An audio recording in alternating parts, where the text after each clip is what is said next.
அதே மாதிரி இதில் சம்மந்தமான வழக்கு ஒன்று பார்த்தீங்கன்னா, இங்கே வில்லிவாக்கத்துலேருந்து ஒருத்தன் போட்டான்னா அது இந்த இதை விஜய் கூட்டம் நடத்தக்கூடாதுன்னு போட்டேன். அங்கே ஆளே இல்லைன்ட்டு ஒரு தகவல் வருது.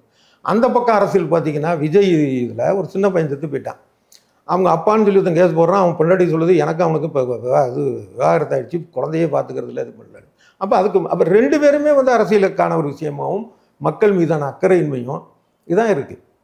இதை வந்து பாஜகவும் அதிமுகவும் சரியாக பயன்படுத்திக்கிறாங்கன்ற மாதிரி நம்ம பார்க்கலாம். ஆமாம், இப்போ அந்த பிரச்சனை வந்த உடனே எடப்பாடி பழனிசாமி சொல்கிறாரு, இங்கே எப்படி தகவல் தெரிஞ்சு ஆம்புலன்ஸ் ரெடி ஆகிடுச்சு. அது எவ்வளோ கொடூரமான ஒரு மனநிலை இது. என்னதான் அரசியல்னாலும் அதுக்குன்னு இப்படியாது அந்த மாதிரி இருக்குமா? அதுக்கு வாய்ப்பே இல்லை. ஆம்புலன்ஸுங்கிறது ஒரு கூட்டம் கூடுறப்ப ஆம்புலன்ஸ் ரெடியாக வச்சுருப்பாங்க. அவங்க கட்சிக்காரங்களே ஆம்புலன்ஸ் இது இருந்ததாக சொல்கிறாங்க. அப்போ அது மாதிரியான ஒரு இதுனா அது ஒரு அரசியல். அதே மாதிரி தமிழ்நாட்டுக்கு வந்து கஜா புயலா அதுக்கு தான் வந்து கேட்ட நிதியில் இவங்க 10,000 கோடி கேட்டதுக்கு 200 சொச்சம் கோடி கொடுத்தாரு மோடி அரசு. ஆனால் இது யாருமே கேட்கல. டக்குன்னு 2 லட்சம் அறிவிக்கிறார் பலியானவர்கள் குடும்பத்துக்கு. இதுதான் பாஜக அரசு.